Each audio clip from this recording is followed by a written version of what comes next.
The winter of 1998. Northern Michigan was a harsh and unforgiving mistress. The wind howled like a banshee. The air was frigid, biting at any exposed skin. Snow fell relentlessly, blanketing the landscape in a thick white veil. The days were short, the nights long and full of an unsettling stillness. The silence was broken only by the occasional crack of ice or the lonely howl of a distant wolf. It was a time when the land seemed to hold its breath. It was a time when the whispers began. The snowdrifts piled high, obscuring familiar landmarks. The lakes and rivers were frozen solid. The forests stood stark and silent, their branches encased in ice. It was a world transformed, beautiful yet dangerous. It was a world that whispered. We were young then. Alex, Jenna, and I. We craved adventure. We sought solace in the embrace of nature. Alex, ever the leader, was strong and determined. Jenna, with her infectious laugh, brought light to even the darkest corners, and I, the observer, watched and listened, absorbing the world around me. We set out on that fateful day, eager to experience the beauty of the winter woods. The air was crisp and invigorating. The sun, a pale disk in the sky, cast long shadows across the snow. Our laughter echoed through the trees, a testament to our youthful exuberance. We were oblivious to the danger lurking beneath the surface. We were deaf to the whispers that swirled around us. The forest welcomed us with open arms, its beauty both enchanting and deceptive. The snow-covered trees stood like silent guardians, inviting us into their icy embrace. Towering pines stood sentinel along the snow-covered path, their branches heavy with the weight of winter. Each step we took seemed to echo in the stillness, a reminder of the solitude that surrounded us. Their needles, heavy with frost, sparkled like diamonds in the weak sunlight. It was as if the forest was adorned with nature's own jewelry, each piece more exquisite than the last. The air was filled with the scent of pine and damp earth. It was intoxicating, a heady mix that made us feel alive and connected to the ancient rhythms of the forest. We followed a well-worn trail, our boots crunching on the frozen snow. Each step was a testament to the countless adventurers who had walked this path before us, leaving their mark on the winter landscape. The silence was profound, broken only by our own breathing and the gentle creaking of the trees. It was a silence that spoke volumes, a reminder of the power and majesty of nature. The world seemed to fade away, our worries and fears left behind in the footprints we made upon the pristine snow. Each step forward was a step into a world of peace and tranquility. As we ventured deeper, the trees grew closer together, their branches intertwining to form a natural archway. It felt as though we were being drawn into the heart of the forest, a place where few had dared to tread. The sunlight struggled to penetrate the dense canopy, casting long shadows that danced on the forest floor. It was a world of contrasts, where light and dark played an endless game of hide and seek. The air grew colder, the silence more oppressive. It was as if the forest itself was holding its breath, waiting for something to happen, something that we could not yet see or understand. We were entering a different world, a world untouched by human hands, a world where ancient secrets whispered on the wind. It was a place of mystery and wonder, a place where the past and present seemed to merge into one. The sun began its slow descent, casting long, eerie shadows across the snow. The temperature plummeted, the wind picked up, rustling the branches above and sending shivers down our spines. The laughter died down, our breaths formed clouds of condensation in the frigid air. The once familiar forest had transformed into something alien and unsettling. The trees seemed to loom over us, their branches reaching out like skeletal fingers. The shadows danced and twisted, taking on monstrous forms in our imaginations. And then, there were the whispers, faint at first, barely audible above the wind. They seemed to come from everywhere and nowhere at once. Whispers that sent chills down our spines and made us question our sanity. Whispers that spoke of ancient secrets and unspeakable horrors.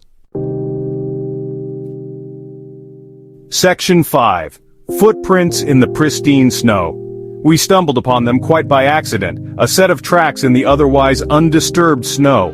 They were not the tracks of any animal we could identify. They were too large, too deep, too perfectly formed. They were humanoid in shape, yet disturbingly different. The tracks led off into the dense undergrowth, disappearing into the shadows. A sense of unease settled upon us. We exchanged nervous glances, each of us trying to rationalize what we had seen. But deep down we knew that something was not right. The whispers grew louder now, seeming to taunt us. We were no longer alone in the vast wilderness. We were being watched, hunted. Section 6. Eyes in the Wilderness. The feeling of being watched intensified with every passing moment. It was as if unseen eyes were upon us, following our every move. Jenna, usually the most light-hearted among us, grew increasingly agitated. She kept glancing over her shoulder, her eyes wide with fear. "Did you hear that?" she whispered, her voice trembling. "I thought I heard someone calling my name." We stopped, listening intently. The wind howled through the trees, but there was no other sound. Alex tried to reassure her, but his voice lacked its usual confidence. Even he seemed unnerved by the oppressive atmosphere. And then, Jenna gasped. She pointed a trembling finger towards a thicket of trees. "There," she cried, "I saw something. A pair of eyes watching us." Section 7. Lost and found, yet more lost. Panic surged through me. The forest was an endless maze, each tree a mirror of the last, each path a deceptive promise of escape. We quickened our pace, our earlier carefree stroll now a desperate flight for safety. The sound of our footsteps echoed through the trees, a constant reminder of our growing fear. The forest seemed to conspire against us, the trees closing in, the shadows deepening. We were hopelessly lost, every direction looking the same, every turn leading us deeper into the unknown. Just when our hope began to dwindle, we stumbled upon a clearing. The sudden openness was a stark contrast to the oppressive forest, a brief respite from our mounting dread. In the center stood a towering pine, its trunk wider than any we had ever seen. It was an ancient sentinel, standing guard over the clearing, its presence both comforting and ominous. Carved into its bark were strange symbols, ancient and unsettling. They told a story we couldn't understand, a language lost to time, yet their meaning felt disturbingly clear. They seemed to writhe and pulsate in the fading light, as if alive, as if trying to communicate with us. The air around the tree felt charged, heavy with an unseen presence. The whispers reached a fever pitch now, swirling around us like a vortex of madness. Leaves rustled with an unnatural intensity, the wind carrying voices that seemed to speak directly to our fears. The air crackled with an unseen energy, a palpable tension that made the hair on our arms stand on end. It was as if the forest itself was alive, watching us, judging us. This was a place of power, a place of ancient and malevolent forces. We could feel it in our bones, a primal fear that told us we were trespassing on sacred ground. This was the last time we saw Jenna. She vanished into the shadows, swallowed by the forest, leaving us with nothing but the echo of her final scream. Section 8. Vanished in the falling snow. One moment she was beside us, her hand gripping my arm. The next, she was gone. Vanished without a trace, swallowed by the shadows and the swirling snow. "Jenna!" We screamed her name until our voices were hoarse, but only the wind answered. Frantically, we searched the clearing, the growing dread in our hearts heavier than any stone. The whispers seemed to mock us now, our terror music to whatever dark entity held sway over this cursed place. We were alone, lost and hunted in a forest that had turned against us, and Jenna, our friend, our light in the darkness, was gone.